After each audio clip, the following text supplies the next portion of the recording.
7강 시작합니다. 그래 지난 시간에 이어서 그 수입 승인에 대해서 했었죠. 그래서 이제 수출입 대금을 이제 수출입 대금 관련해서는 기획재정부 장관하고 산업통상자원부 장관이 이제 외환거래관계법령 등에 의해서요 무역 대금 결제 방법을 정하려고 할 때는 미리 협의를 해야 된다 이렇게 되어 있습니다. 법상. 그래서 이제 기획재정부 장관과 산업통상자원부 장관이 외환거래관계법령 등을 기초로 해서 무역대금 결제 방법을 정하려고 할 때는 미리 협의해야 된다 이렇게 돼 있죠. 그 다음에 이제 수출대금의 회수, 그 다음에 수입대금 지급 뭐 이런 것들 다 보면 가공업 뭐 임대료 및 임차료 이거 전부 다 원칙은 외국환 은행을 통해야 됩니다. 예를 들어서 이제 수출하고 우리가 한국에 있고요. 수출자가 그 다음에 이제 수입하고 이렇게 수입자가 있을 때 이 수출자와 수입자 즉 국내와 국외를 갖다가 국외 사이에 뭔가 이 동거래를 수출 대금 거래를 하려면 외국환 은행을 거쳐야 된다. 그죠? 그래서 예외적으로는 외국환 거래 규정에서 인정하는 경우는 이제 예외 규정을 보면은 여기 예외 규정에서 정하고 있다. 원칙적으로는 여러분들 이제 알죠? 예외 규정이란 게 뭐 돈 액수가 일정 미만 이하라든지 그죠? 뭐 이런 경우인데 뭐 돈 사람 왔다 해서 바로 돈 주면 안 되고요. 돈 가지고 가서 외국에서 바로 지급해도 안 됩니다. 그 사람 가져와도 안 되고 그죠? 그거는 이제 예외 규정은 예외 규정에 따라서 뭐 허용이 된다고 그렇게 볼 수가 있겠죠. 자, 그리고 이제 보면 그 다음에 이제 요거는 뭐 앞전에 했던 부분이라서 그 다음에 여기 한번 볼까요? 외국환 거래법상의 외국환 업무 지급기관 우리가 그 시중에 이렇게 가다 보면 외국환 은행이라고 이렇게 써붙여져 있죠. 외국환 은행이라고 이렇게 되어 있습니다. 그러면 이제 그 은행에서는 권한을 부여받아서 이렇게 수출 대금이라든지 수입 대금을 송금하거나 받을 수가 있는 거죠. 그래서 외국환 업무 지급기관 등 이렇게 돼 있죠. 그죠? 그래서 이제 외국환 업무 지급기관이라는 것은 외국환 업무의 등록을 한 금융기관 붙어 있습니다. 그죠? 외국환 은행이라 하고요. 그 다음에 이제 여기는 이제 종합금융회사, 뭐 기타 금융회사죠. 그죠? 그래서 이 권한을 부여받은 기관들은 보통 이렇게 명패를 이렇게 써서 붙여놨죠. 그죠? 뭐 예를 든다면 은행법에 따른 은행들, 농업협동조합법에 따른 농협은행, 그죠? 수산물협동조합법에 따른 수산업은행, 그죠? 수산업조합중앙회 이런 거죠. 그래서 뭐 신용사업본부, 그 다음에 한국산업은행법에 따른 산업은행이고, 뭐 한국정책금융공사, 한국수출입은행, 그 다음에 중소기업은행 이런 데서 지급이 가능합니다. 이거 외국환은행으로 되어 있습니다. 그 다음에 기타 금융기관에는 정권회사 들어가고요. 위탁회사, 보험사업자, 상호신용금고 및 신용협동조합 들어가고요. 사설대여업자, 그죠? 그 다음에 이제 시설대여업자 면허입니다. 그 다음에 신기술사업, 그 다음에 금융업자, 그 다음에 신용카드업자, 뭐 선물업자 이런 부분들이 포함이 됩니다. 그래서 어쨌든 조건 이런 각각 그 법에 의해 가지고 그 조건을 만족시킨 그런 기관들이 바로 외국환 업무 등록을 위한 금융기관으로 자격을 갖는 거죠. 그 다음 기획재정부 장관이 업무의 내용을 감안해서 등록이 필요하지 아니하다고 인정돼 대통령이 정하는 금융기관이 있죠. 그 다음 그거는 뭐 최신관서, 그죠? 우리 우정국 같은 그런 데, 우체국 같은 데, 그죠? 그런 데서도 이제 가능하다 이렇게 돼 있죠. 그래서 요거는 이제 전체적으로 여러분들이 한번 이렇게 있다. 뭐 크게 뭐 보통 이제 외국환으로 다 돼 있죠, 그죠? 그다음 요즘에 이제 환전업자들 뭐 머니 익스체인지 돼 있죠. 그다음에 외국환 중개회사들 이런 업자들도 외국환 업무를 지급할 수 있도록 그렇게 되어 있습니다, 그죠? 옛날에 이게 전부 다 뭐 이렇게 불법으로 이렇게 했었는데, 그죠? 지금은 다 이렇게 가능할 수 있도록 이렇게 해놨습니다. 자, 그 다음에 이제 수입 승인의 면제입니다. 그죠? 수입 승인의 면제인데요. 수입 승인 면제는, 요거는 앞전에 행거네, 그죠? 자, 그래서 이제 요거는 행거고, 잠시.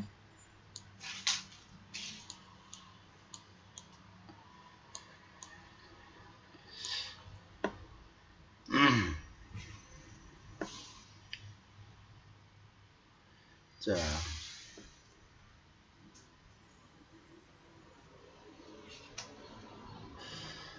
그럼 일단 요거 다시 한번 더, 보면은,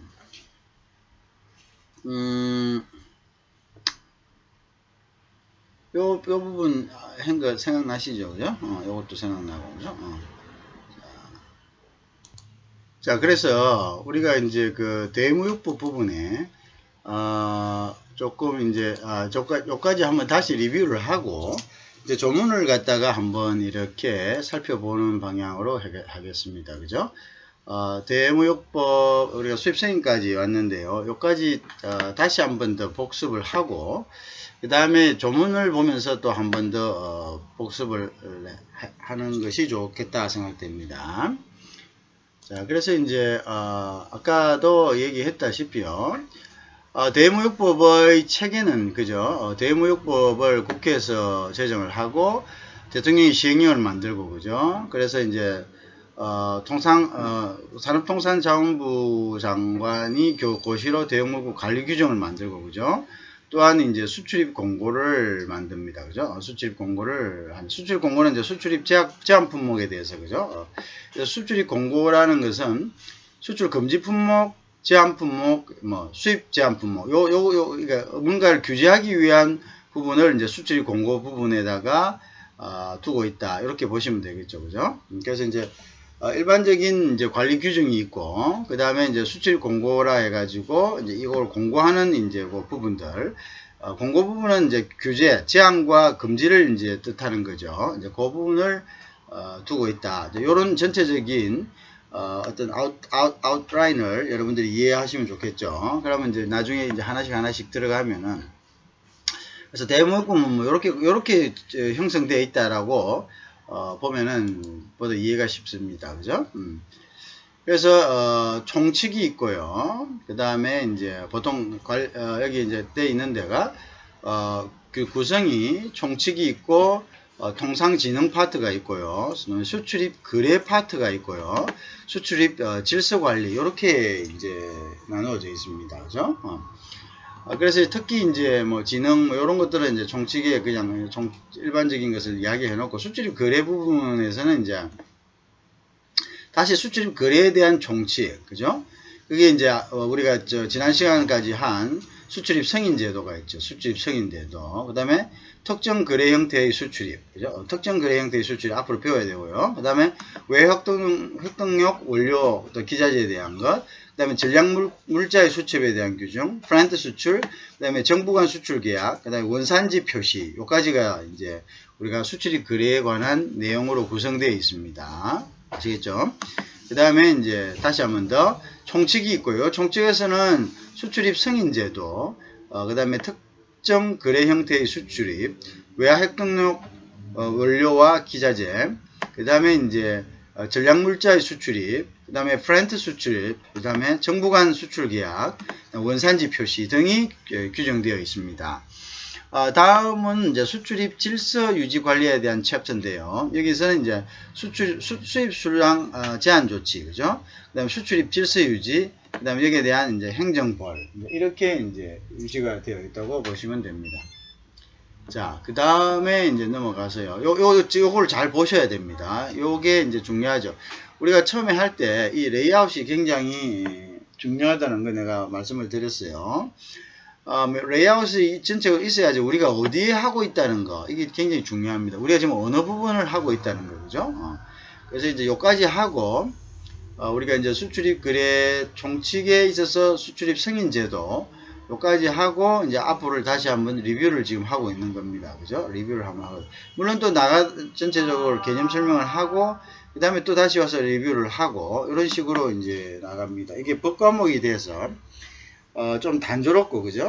뭐 이렇게 줄줄 읽어야 되는 이런 조금 모류함이 있습니다. 그래서 여러분들이 중간중간 이제 뭐 또 같이 이렇게 한번 가다가 레피티션 하고 이렇게 하면 보다 더 개념 정리가 잘 될 수 있다. 이렇게 생각이 됩니다.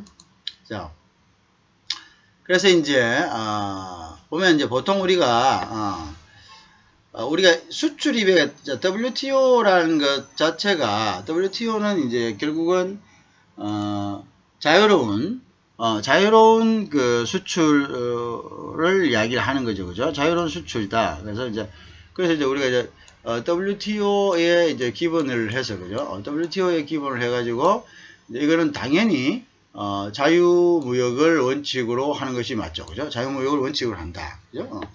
자, 그런데 이제 대무역법사는 자유무역 너무 돼버리면 어떻게 됩니까? 그러니까 그 나라의 산업도 파괴되고, 그 다음에 여러 가지 이제 부작용이 나타날 수가 있습니다. 그죠? 그러고 이제 나라 간의 어떤 수준도 같지가 않고, 그래서 이제 자국의 자유무역이라는 것은, 이게 뭐, 가트부터 해서 WTO의 대회 이제 원칙이죠. 그죠? 대회 원칙. 여기서 이제, WTO는 가트의 전신이지 않습니까?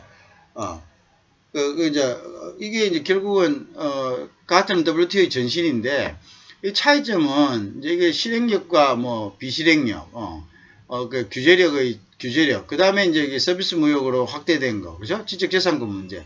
이런 부분들이 이제, 확대된 거죠.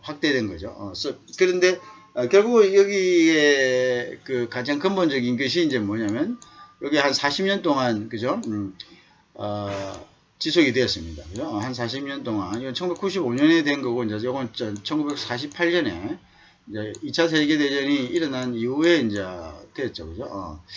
그래서, 이제 한 40년간 지속이 되다가, 결국 WTO 체제로 이제 넘어갔습니다. 그죠? 넘어갔는데, 어쨌든, 이제 이 자유무역이 원칙입니다. 자유무역이 원칙이죠. 그죠? 자, 그런데, 특정 물품의 수입 제한, 수입 승인세죠. 아까 이야기했죠. 그죠? 그것은 이제 그 나라의 여러 가지 산업상의 문제라든지 뭐 이런 것 때문에 여기에 이제 수입 승인제도, 수입을 제한하는 것. 이 제한에 관한 것을 이제 다루는 것이 바로 뭐냐면 대외무역법이다. 이렇게 생각하면 됩니다. 그죠? 대외무역법, 그다음 외국환관리법, 그다음 관세법. 요 세 개가 이제 그 수출입에 대한, 무역에 대한, 통상에 대한 관리를 하는 법이다. 이렇게 보면 됩니다. 그죠? 그래서 요 세 개가 그래서 이제 컨트롤하는 그런 이제 법이다. 이렇게 보면 되겠습니다. 자가리 수출 같은 경우 예를 들면 한국 골재협회의 승인을 받아야 된다. 요런 식이죠. 그죠? 이런 식으로 이제 특정한 어떤 것에 대한 제한이나 금지를 갖다가 규정한 것이 바로 대외무역법이 된다. 물론 개별법에서도 모두 다 이제 수출과 수입에 대한 규제를 해놨습니다. 그죠? 해놨는데 이걸 총괄적으로 나중에 이제 조절하는 것이 대외무역법이다. 이렇게 보시면 되겠죠. 대외무역법의 어떤 컨트롤에 의해 가지고 이러한 개별법들이 이제 어떤 제한하는 이런 것들도 사실은 모두 이제 대상이 된다. 이렇게 보시면 되겠습니다. 자, 그 다음에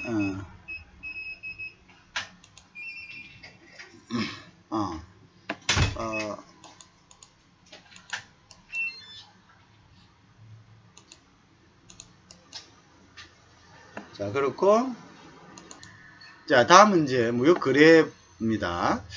우리 무역거래 보면은, 무역거래는 이제, 일반 거래는 물품을 거래하고, 그 다음에 이제 이거는 대금을 주고받으면서 자유롭게 거래를 하는 거죠. 그죠? 자유롭게 거래를 한다. 그 다음에 특정 거래에 대해서, 특정 거래에 대해서 이제, 산업통상부 장관에게, 인정신고를 하여야 하는 거래를 우리가 특정 거래를 한다. 그죠? 자, 그래서 이제 특정 거래 같은 건 예를 들어서 이제 무한 수출입니다. 무한 수출.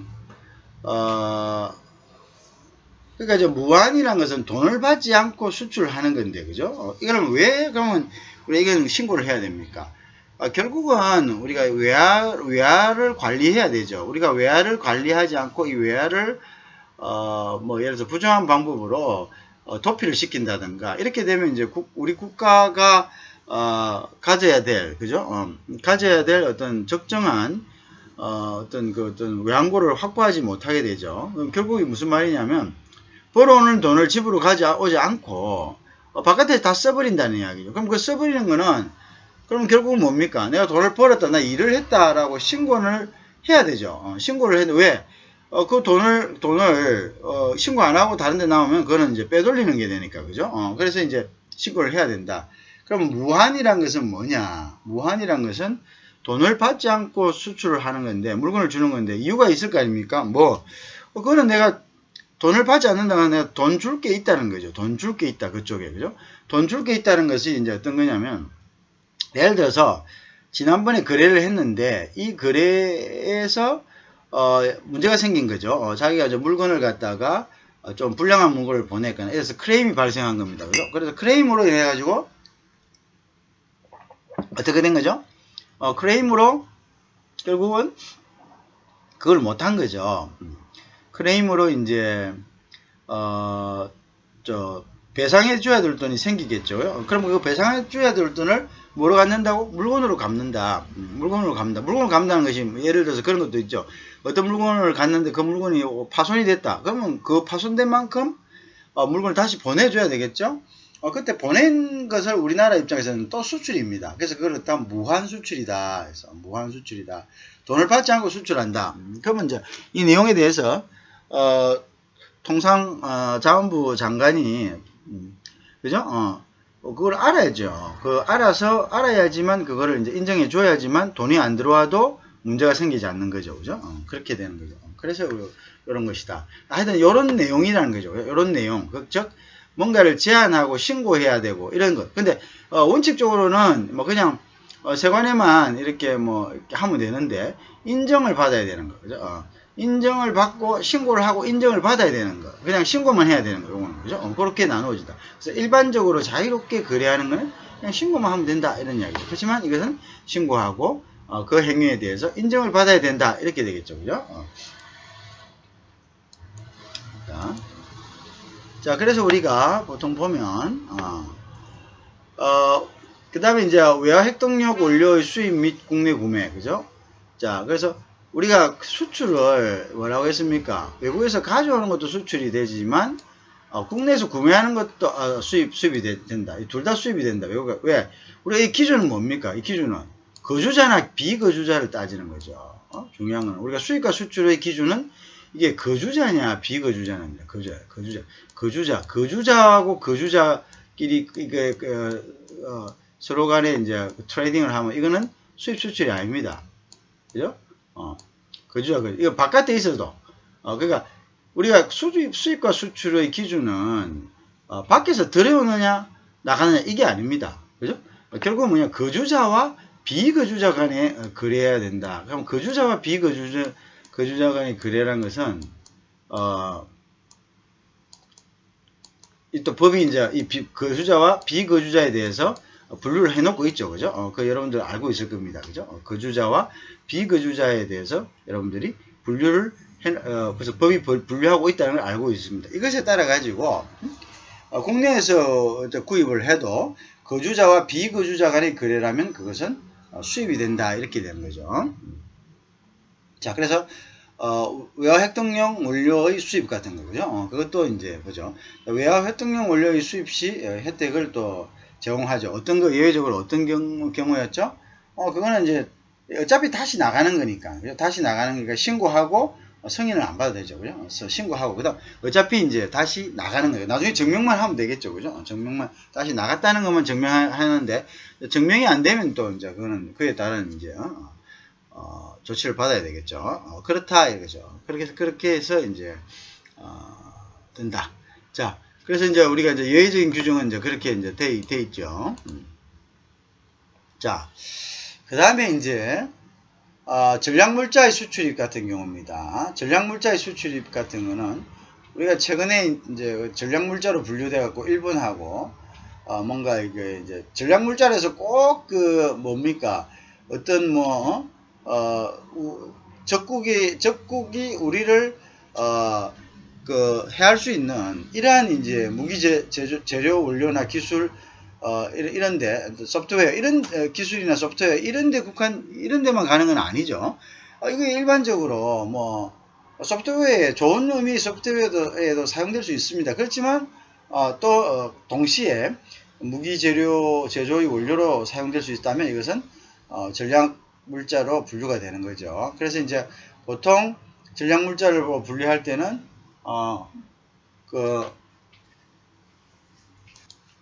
그래서 예를 든다면 뭐 대량 살상 무기, 생물 무기, 화학 무기, 뭐 또는 우라늄 원강, 우라늄 같은 경우도 그죠? 이게 안에 이제 여러 가지 뭡니까 뭐 핵무기 같은 거로 그죠? 사용될 수가 있겠죠, 그죠? 자 이렇다 뭐 이런 것을 우리가 전략 물자라 이렇게 이제 이야기합니다. 이제 이런 부분에 대해서는 이제 감독을 받아야 되는 거죠, 그죠? 승인을 받아야 된다. 그다음에 이제 우리가 이제 가지고 있는 이런 뭐 담수 플랜트 같은 거죠. 큰 거요. 이런 것도 사실은 굉장한 이제 뭡니까 기술이죠, 그죠? 그래 기술이라고 해서 함부로 또 수출할 수 없는 겁니다. 이 기술을 가짐으로써 우리가 더 많은 부가가치를 갖다가 창출할 수 있는데 이 기술을 다른 이제 국가가 가져감으로써 우리하고 경쟁자가 되는 그런 경우도 있겠죠, 그죠? 그래서 이제 이런 전략적으로 필요한 것들은 우리가 이제 두산중공업 같은 경우가 아랍에미레이트에 이제 건설한 담수 플랜트 같은 거 있죠, 그죠? 이런 것들도 사실은 제한을 받는 거죠, 그죠? 그런 것들부터 이제 제한을 받는다. 자, 그 다음에 이제 원산지 표시 제도라고 있죠, 여러분들. 이제 원산지 표시 제도라는 것도 이제 여기 나중에 규정에 들어오는 겁니다, 그죠? 그래서 이제 뭐 이게 똑같은 소지만 국내산이냐, 미국산이냐, 뉴질랜드산이냐, 호주산이냐, 그죠? 표시를 해야 되겠죠? 그 다음에 뭐 젖소도 마찬가지고 뭐 돼지도 그렇고 뭐 이런 식으로 원산지를 갖다가 표시를 해야 된다 이런 이야기죠, 그죠? 자, 원산지 표시 규정이 있고요. 그 다음에 이제 이야기를 했지만 이제 수입 수량 제한 조치가 있다고 했죠. 예를 들면 이런 거죠. 마늘 수입이 급증됐습니다. 그죠? 근데 이제 우리나라가 이제 마늘 농사에 영향을 미치겠죠. 그죠? 그러면 어떻게 됩니까? 수입 수량을 제한하는 조치를 내려야 되겠죠. 그죠? 그래서 이제 특정 물품 수입 증가로 인하여 그죠? 동종 또는 뭐 동종의 물품이나 또는 뭐 이런 것들이 직접적 경쟁 관계에 있는 물품을 생산한 국내 산업이 심각한 피해를 받고 있을 경우에요. 이럴 경우에 이제 수입 수량을 제한하는 조치를 시행할 수 있다. 요거는 WTO에서 어느 정도 인정을 해주고 있습니다. WTO에서는 자유무역을 기조를 하고 있지만 이제 이런 것들 이제 특별한 경우에 한해 가지고 뭔가를 왜냐면은 자유무역 한다 해가지고 그 국가의 어떤 산업 기반 자체를 갖다가 완전히 크랩션 시켜버리면은 그게 되겠습니까? 그거는 더 큰 피해를 가져오는 거죠, 그죠? 자유무역의 어떤 취지는 모든 인류가 편익을 정대시키는 겁니다. 편익, 그죠? 편익을 정대시킨다는 것은 일단은 편익이란 것은 자국이 우리가 이제 경제학적으로 편익이란 게 어떤 겁니까?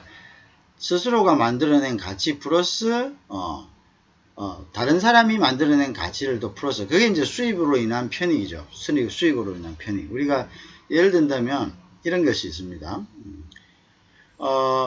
어떤 물건이 있어요. 물건이 우리가 수입을 할 수 있다. 외국 물건이 국내로 들어온다는 이야기는 국내 가격보다 국제 가격, 즉 수입 가격이 우리 수입 가격을 국제 가격이라 합니다. 그래서 이제 이 수입 가격이 어떻다고? 더 경쟁력이 더 낮다는 거죠. 그러면 이것을 갖다가 그 자국의 국민, 즉 수입하는 나라의 국민은 어떻겠습니까? 예를 들어서 100원을 가지고 자기 나라 물건 70원이라고 합시다. 그러면 하나를 살 수 있어요. 근데 수입하는 물건이 50원이라고 합시다. 그럼 두 개를 살 수 있죠? 이 하나, 증가된 이 하나를 갖다가 이거를 편익이다 이렇게 이야기합니다. 편익. 그러면 이제 이 편익을 더 많이 가지면 가질수록 이 사람들은 역으로 더 많은 생산성을 낼 수가 있겠죠. 자, 근데 중요한 거는 일단 자국의 어떤 기업이 기반이 몰락해 버린다면 수입 상품에 의해 가지고 그러면은 이 편익을 이 물건을 살 수 있는 구매력 자체가 없어지겠죠. 아무리 싸도. 그러면 어떻게 됩니까? 그러면 전체적 편익은 떨어질 수밖에 없죠. 그러면 어느 정도에서는 이 자유화도 마찬가지로 어느 정도에서 인정을 해야지 이걸 그냥 그 자국 산업이 붕괴될 정도의 어떤 무제한적인 자유화를 해버린다면은 그거는 이제 그 취지에 맞지 않죠. 그죠? 글로벌 국민의 전 세계인의 어떤 편익을 정진시키기 위해서는 우리가 수입을 자유화하고 무역을 자유화해야 된다라고 한 대전제를 그냥 깨버리는 역할이 되겠죠. 그죠? 그럼 그거는 이제 맞지가 않는 거죠. 그래서 이제 결국은 어느 정도에서의 제한 조치는 불가피하다. 그리고 그것은 WTO에서도 예외적으로 그거는 인정을 하고 있다. 이렇게 이제 보면 됩니다.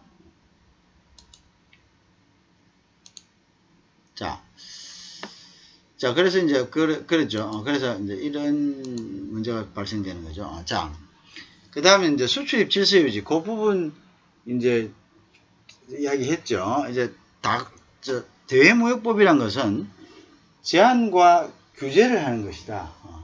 제한과 규제를 하는 것을 우리가 대외무역법이다. 이렇게 이야기했죠. 제한하고 규제하고 관리하고 그죠? 그런 것들을 이제 하는 목적으로 만들어진 겁니다. 대원칙은 뭐였죠? 대원칙은 자유무역이었다. 자유무역이었다. 자유무역이지만 일정한 조건과 일정한 이제 그 환경하에서는 어떤 것을 제한하는 것. 그것이 이제 대외무역법이다. 자, 그래서 이제 수출입 질서를 유지하기 위해서는요, 수출입 물품 등의 가격 조작을 금지해야 되죠. 그래서 가격을 함부로 이제 담합하면 이러면 안 되죠. 그 다음에 이제 선적정 검사와 관련된 이제 분쟁을 조정해야 되고요. 그 다음에, 조정명령을 또 발동해야 된다. 이렇게 함으로써 이제 분쟁 조절, 조정명령, 그 다음에 뭔가를 갖다 감시하는 거, 금지하고, 그죠? 이러한 것들, 그죠? 수출입 물품의, 가격 조작을 금지해야 되고요. 선적정 검사와 관련된, 분쟁을 갖다가 조정해야 되고, 또한 여기에서 어떤 부분들에 대해서 조정명령을 발동하고, 이제 이런 것들을 이제 할 수 있는 근거를 이제 주는 것이 바로 대외무역법이다. 이렇게 보시면 되겠습니다. 자, 그래서 그 다음에 이제 하나 이야기했죠. 이제 우리가 대외무역법과 동시에 우리 통상 즉 수출입을 갖다가 관리하는 것이 외국관관리법, 그죠? 그 다음에 관세법이라고 그랬습니다. 그래서 관세법이란 것은 세관에서 그죠? 세관에서 일단은 이제 수입 통관에 대한 이제 수입을 어떻게 하고 통관을 어떻게 하고 그죠? 그걸 갖다가 이제 규율하는 이제 법이죠, 그죠? 그래서 거기에 대해서 플러스 뭡니까? 관세를 부과하고 징수하는 근거를 가지고 있는 법이다. 그죠? 그래서 수입 통관 절차와 수입 수출에서 통관 절차와 관세를 부과하는 그러한 근거가 되는 법이다. 그렇게 보시면 되겠죠. 그렇게 이제 우리가 이제 관세법에 대해서 그렇게 보면 되겠습니다. 자, 그 다음에 이제 다시 보면 그 다음 이제 여기 보면은요 불공정 무역행위 조사 및 산업피해 구제에 관한 법률이라는 게 있습니다. 자, 우리가 대외무역법이 있죠. 대외무역법은 규정과 이제 수출입 질서 유지를 관리하는 것이다. 그죠? 그래서 이제 수출입 질서 유지를 대외무역법에서도 관리를 하고 있습니다. 그죠? 그런데 또 이제 이 대외무역법에서 관리하는 수출입 질서 유지에 관한 내용은 불공정 무역 행위, 그죠? 산업피해 구제. 자, 요거 불공정 무역 행위로 인한 산업피해 구제죠. 그죠? 그것을 이제 대외무역법에서 규정하고 있죠. 또 이제 뭐냐면은 불공정 무역 행위 조사 및 그죠? 그다음에 이제 산업피해 규제에 관한 법률이죠. 법률. 그러한 역할을 하는 법률이다. 이렇게 되죠. 자, 그러면 대한민국이 WTO 자유무역 및 공정무역 원칙을 잘 지키고 있다는 것을 공개적으로 천명하기 위해서요. 그래서 이제 대무역법에서 발췌해서 만든 법률을 우리가 불공정 무역 행위 조사 및 산업 피해 구제에 관한 법률이다. 이렇게 이제 별도로 이제 만들었습니다. 물론 이것도 어디서 나왔냐면은 대무역법에서 그 근거를 하고 있습니다. 알겠죠? 그래서 한국이 WTO 자유무역 및 공정무역의 원칙을 잘 지키고 있다. 라는 것을 공개적으로 이제 천명하기 위해서 이제 그래서 뭐냐면 대무역법에서 발췌해서 만든 법률을 갖다가 우리가 불공정 무역행위 조사 및 산업피해 구제에 관한 법률이다. 이렇게 이야기합니다. 이해하시겠죠?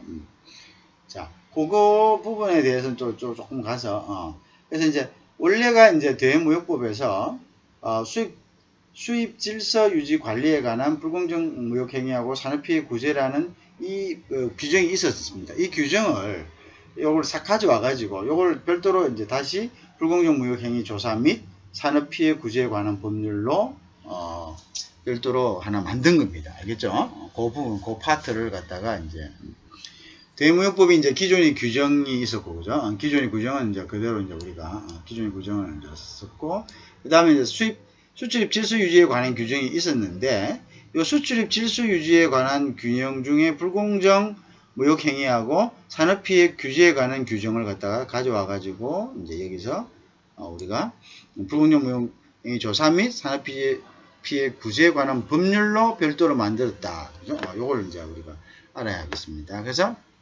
이것은 불공정 무역 행위가 어떤 거다. 그죠? 그다음에 이러한 경우에는 우리는 조사를 한다. 그러니까 결국 뭡니까? 요거 이외에는 전부 다 뭡니까?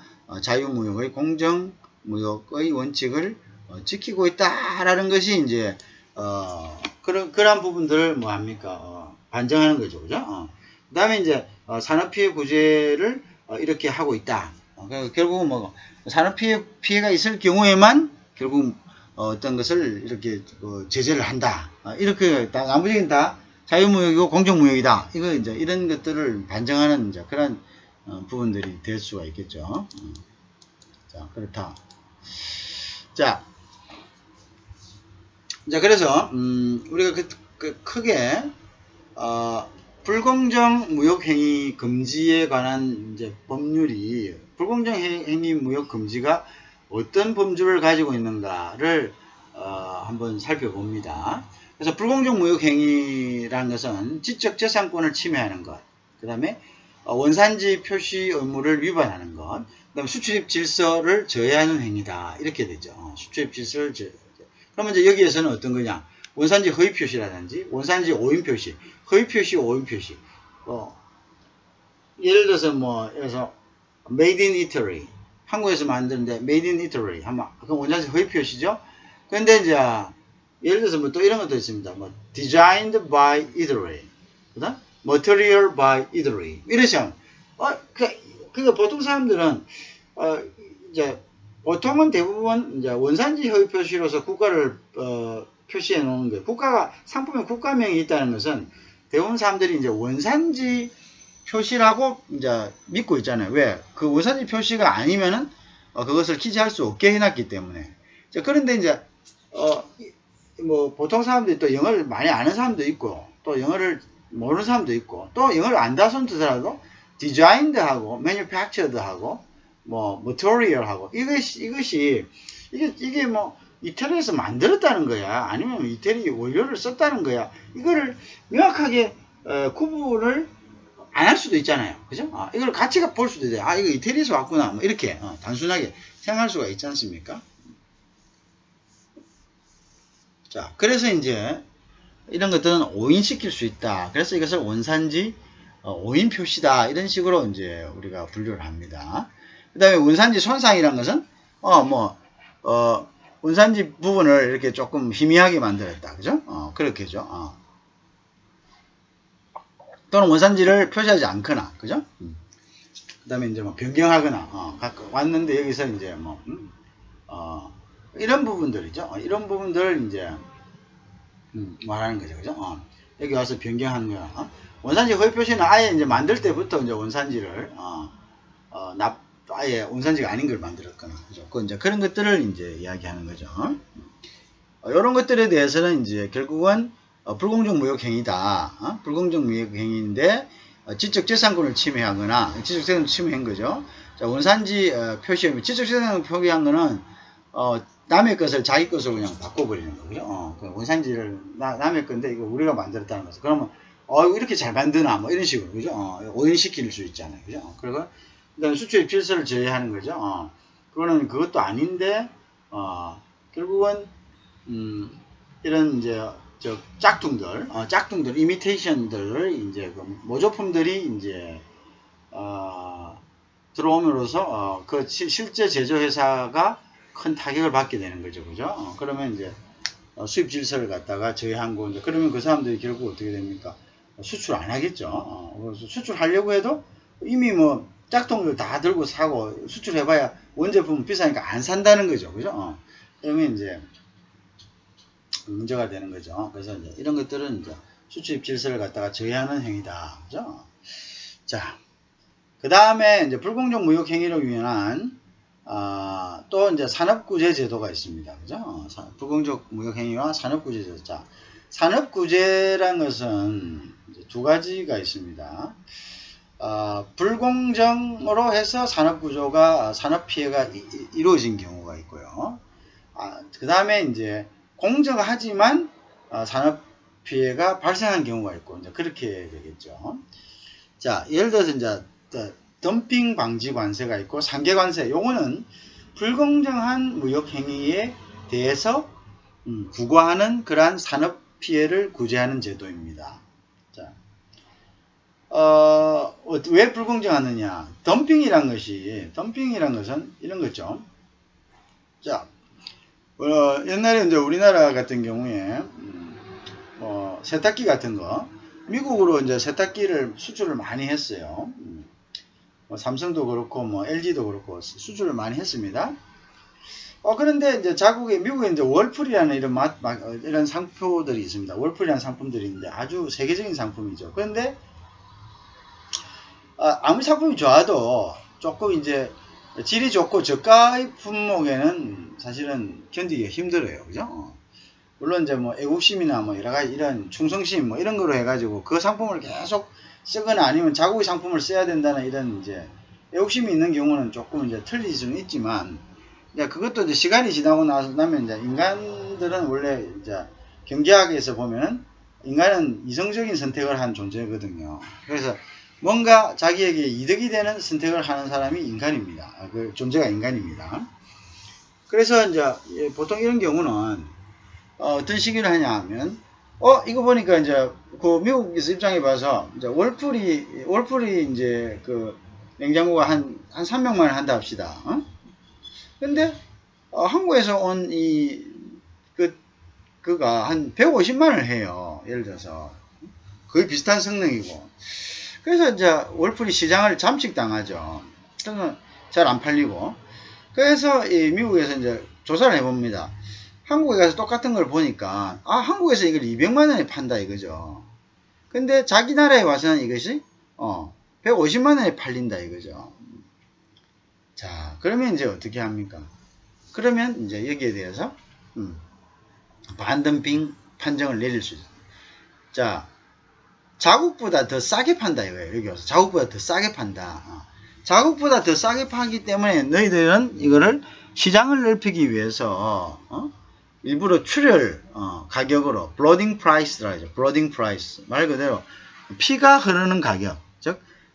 즉 자기의 어떤 조직과 그 어떤 기업의 어떤 손해를 감수하면서도 판다 이거죠. 왜 파느냐? 시장을 넓히기 위해서. 한번 써봐라. 우리가 마찬가지죠.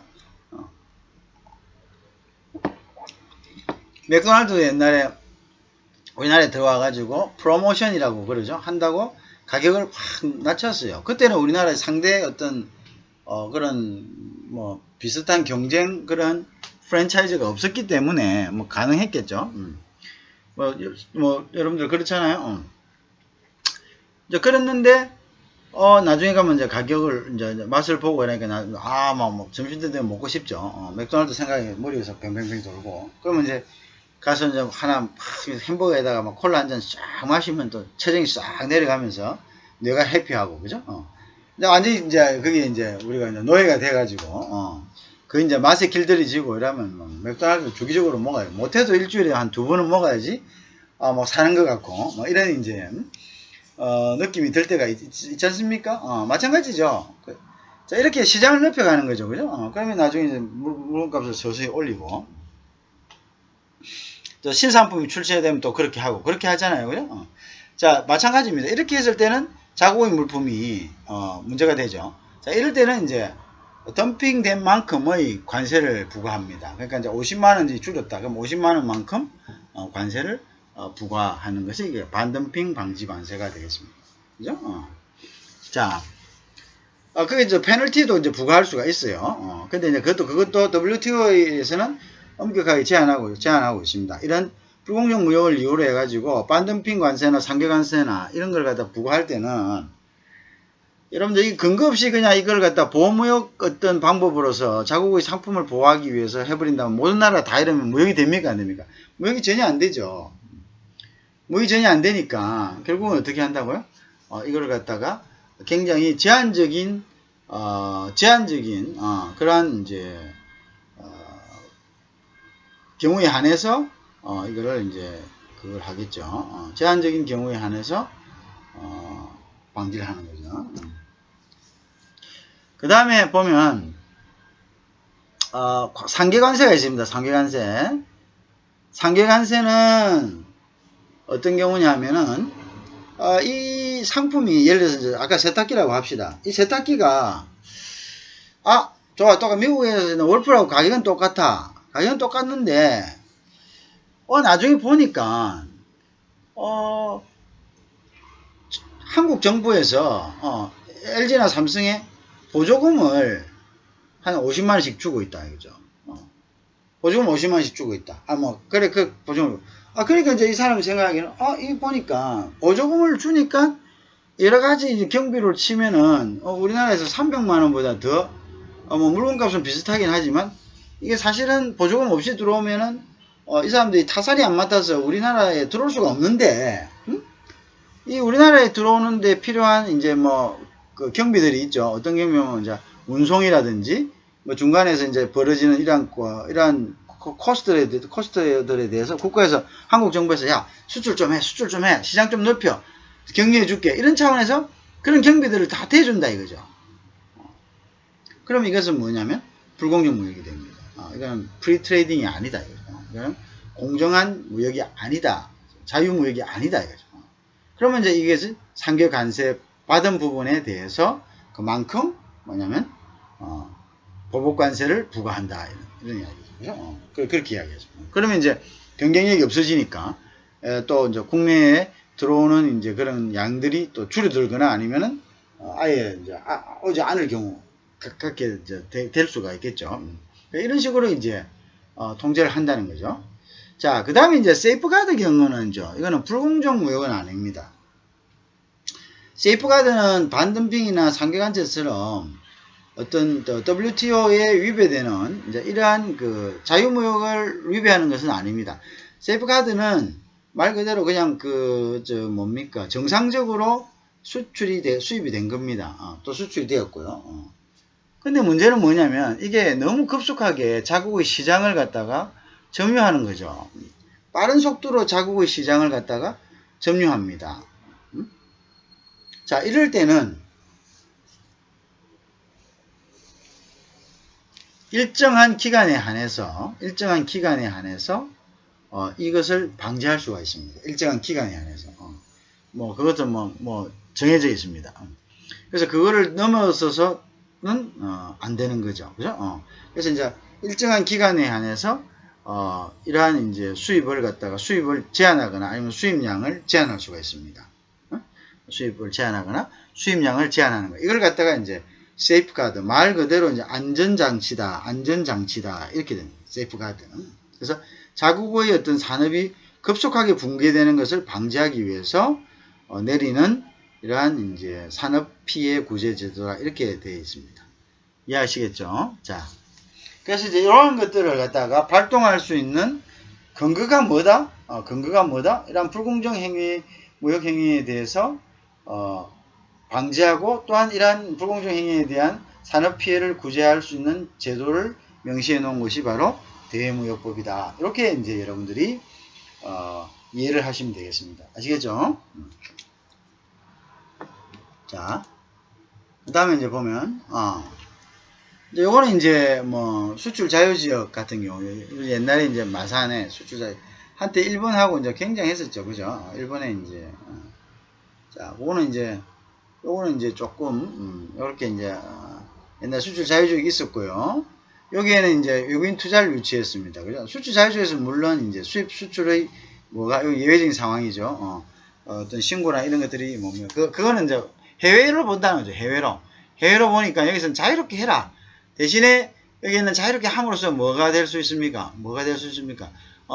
여기는 이제 많은 수출을 하고 모든 걸 간소화시켜 놨고 뭐 이렇게 예외 조항을 많이 적용하니까 결국 여기서 국내에 있는 이제 원자재를 가지고 수출을 많이 하고 여기 있는 이제 돈을 가지고 돈이 결국 어디로 국내로 많이 유입이 되는 거죠, 그죠? 이제 그런 이제 외환 관리는 하겠죠. 외환 관리는 하지만 이제 여러 가지 규제라든지 이런 것들은 많이 완화된, 그죠? 그런 것입니다. 그죠? 자, 그 다음에 자, 그러니까 이제 수출 자유 지역을 자유무역지대로 이제 개판했다. 그죠? 결국 이제 요게 첨단 기술 중심. 옛날에 여기 이제 뭐 의류나 이런 걸 중심으로 했거든요. 근데 이제 이걸 갖다가 첨단 기술 중심 외국인 기업을 유치하는 걸로 이제 이렇게 바꿔가고 있다. 그죠?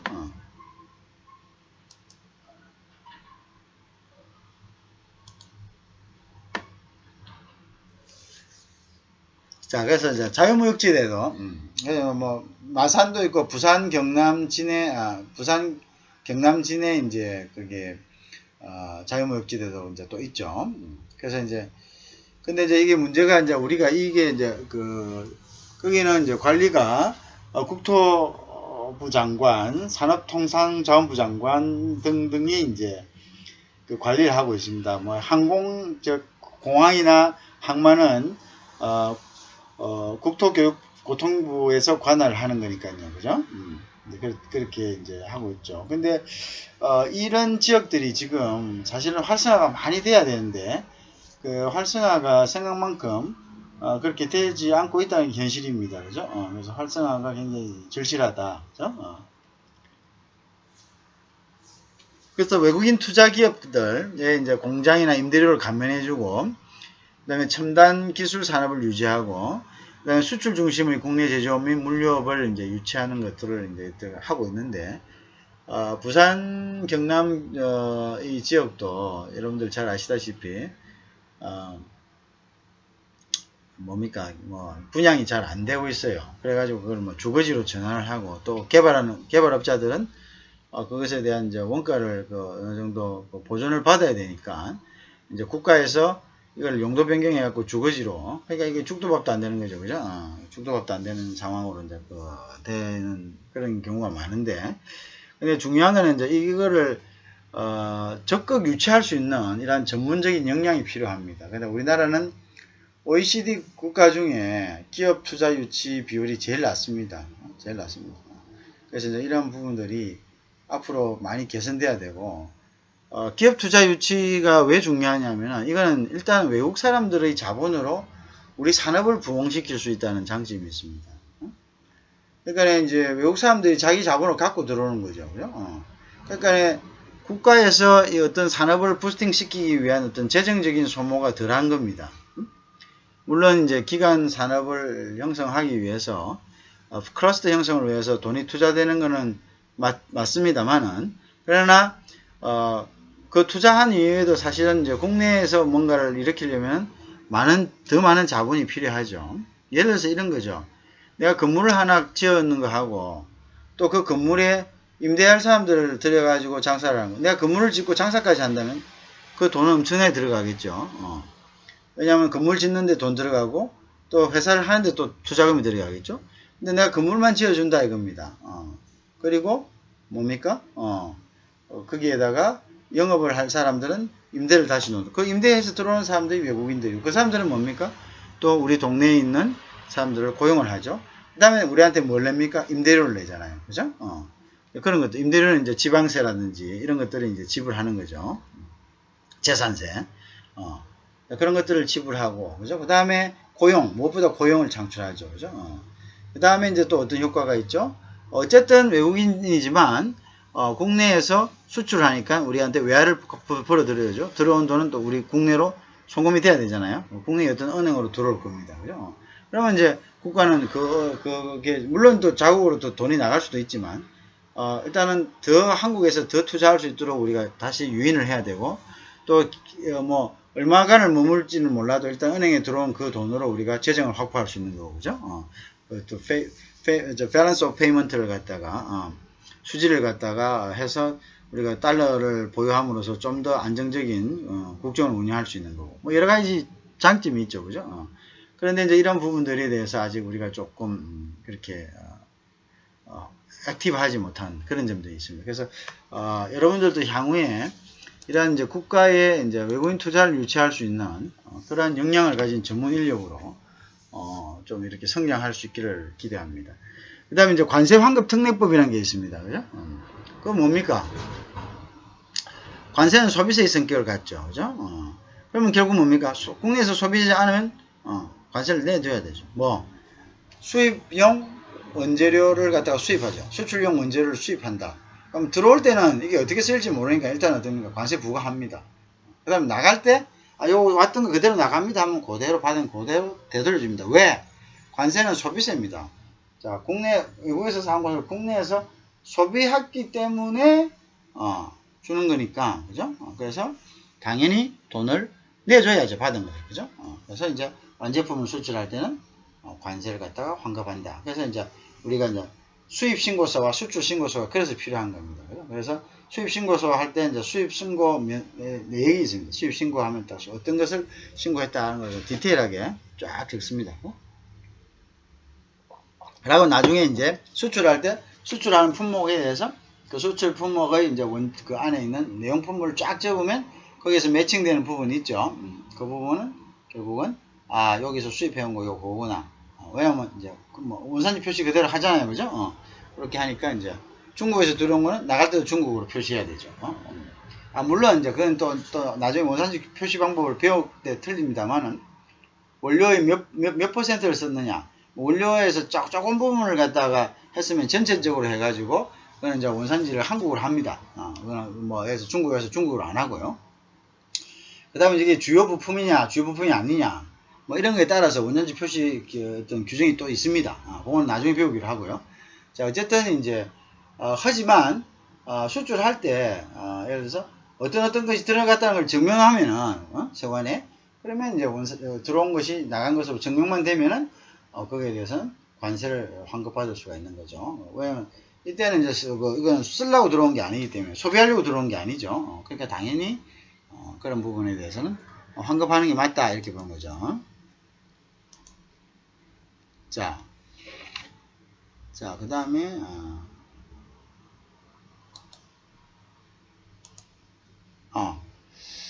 그 다음에 이제 중재가 있는데 여러분들 요게 조금 이제 흐리게 보이네요. 그죠? 요 부분이 조금 이제 자, 그 다음에 이제 중재가 있습니다. 중재.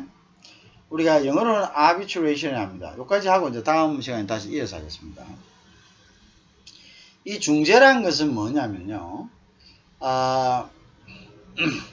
여러분들이 이제 어떤 분쟁이 벌어져서 아까 그 분쟁에 대해서도 조정을 하는 기능이 대무역법에 있습니다. 그죠?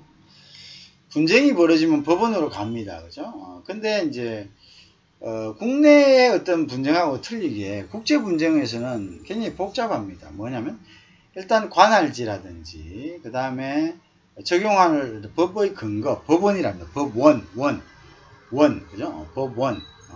이게 건물로서의 법원, 건물이 아니고 법의 원천, 그러니까 어떤 법을 적용할 것인가. 이 부분은 국제 간의 거래에서는 정해놓은 규율이 없습니다. 그건 누가 정하느냐 그러면 자, 국내법의 적용 받는 경우는 국내에서 이제 서로 간에 이제 분쟁이 일어났거나 이러거나 거의 이제 속지주의입니다. 그래서 여기 한국에 있어서 일어난 것은 한국 법원이 적용을 받게 돼 있죠, 그죠? 그런데 무역 관계의 분쟁에 있어서는 그렇지 않습니다. 그거는 당사자가 정하는 것으로 되어 있습니다. 그래서 자, 그래서 이제 나온 것이 이제 중재라는 건데요. 그래서 이 중재는 일단 이제 그 계약할 때 그래서 이제 이게 무역 간의 분쟁은 이게 속지주의나 속인주의가 적용되지 않습니다. 무슨 말이냐면 당연히 그 나라에서 재판을 받아야 된다든가 아니면 그 나라 사람이면 당연히 그 나라에서 재판을 받아야 된다. 뭐 그런 게 적용되지 않습니다. 그것은 서로의 당사자의 합의에 의해 가지고 결정되는 것이 바로 그 관할지가 되고 관할법원이 됩니다. 그죠? 자, 그런데 이제 일단 여러분들 아다시피 분쟁이 발생하면은 이 분쟁을 해결하기 위해서 필요되는 비용들이 너무 많습니다. 여러분들 예를 들면 이제 이런 거죠. 그래서 뭐 1억 원짜리 분쟁이 발생했다고 합시다. 1억 원짜리. 그러면 일단 어떻습니까? 재판을 해야 되죠. 그럼 재판을 하면은 뭐 이제 법원에서 재판을 해주는 대가를 받습니다. 그걸 인지대라 합니다. 인지대. 왜냐면 이제 판사들이 재판을 하면 시간을 소비하고 여러 가지 이제 나라의 어떤 시설을 소비하고 이러지 않습니까? 그럼 인지대를 내요. 그럼 이제 예를 들어서 뭐 10억에 한 800만 원이니까 1억이면 한 80만 원 내겠네요. 그죠? 냅니다. 그 다음 또 뭐 해야 됩니까? 여러분들이 이제 변호사를 선임을 하잖아요. 그죠? 그러면 이제 변호사 비용을 또 내죠. 그러면 이제 예를 들어서 뭐 변호사 한 1,000만 원. 그 다음에 이제 뭐 또 이 사람이 이제 이기면은 성소 사례금, 컨틴전시 피라 해가지고 성소 사례금을 또 냅니다. 그럼 그거는 또 조금 더 많아요. 한 두세 배 돼요. 그죠? 그럼 한 2,000만 원. 그럼 벌써 예를 들어서 이긴다 하더라도 이제 얼마가 되나요, 그게요? 그게 벌써 뭐 그렇게 저렇게 하면 한 3,000만 원에다가 뭐 부대 비용까지 하면은 한 3,200만 원 정도. 자, 그거는 이제 1심으로 끝났을 때죠. 그 다음에 2심으로 가면 어떻게 되나요? 2심으로 가면 또 똑같이 또 변호사 비용 그대로 들어요. 그럼 한 또 3,000만 원 들겠죠? 그 다음에 예를 들어서 뭐가 있습니까? 또 이제 인지대는 또 1.5배가 올라가요. 그러면 120만 원 되겠네. 그죠? 자, 그럼 120만 원에다가 또 그러면 30만 있다. 그러면 인지대 또 1.5, 120만 원에 또 1.2배.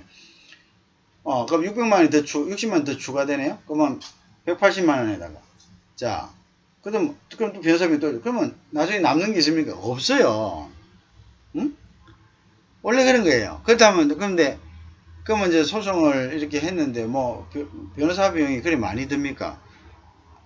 일반적으로 그렇다는 거죠. 근데 좀 저렴하게 할 수 있지만 중요한 거는 변호사를 고용하는 게 중요한 게 아니죠. 이기는 게 중요한 거죠. 그러면 이제 봐서 자기가 조금 이제, 계약서를 좀 완벽하게 썼다. 그래서 뭐 요거는 뭐 어느 정도 이기겠다 싶으면은 자기가 좀 그냥 자기 말만 대변해 줄 수 있는, 그런 이제 변호인을 갖다 선임하면 되겠죠. 근데 이게 이제 좀 복잡하다. 내가 그때는 사회가 좋아가지고, 그렇게 엄격하게 하지 않았다. 그래가지고 이걸 지금 다투어야 될 게 많다 이러면은, 그건 또 뭡니까? 이게 확신을 할 수가 없죠. 그러니까 이게 이제 좀 더, 영향력이 있거나 아니면 좀 더, 시간을 많이 투자하는 이제 변호사를, 그런 사람 돈을 많이 달라 그래요. 자, 결국은 뭡니까? 이게 소송으로 가버리면, 엄청난 피해가 오는 거예요. 그러니까 이제 아까 얘기했다시피, 이렇게 되지 않으려면 뭘 먼저 해야 된다?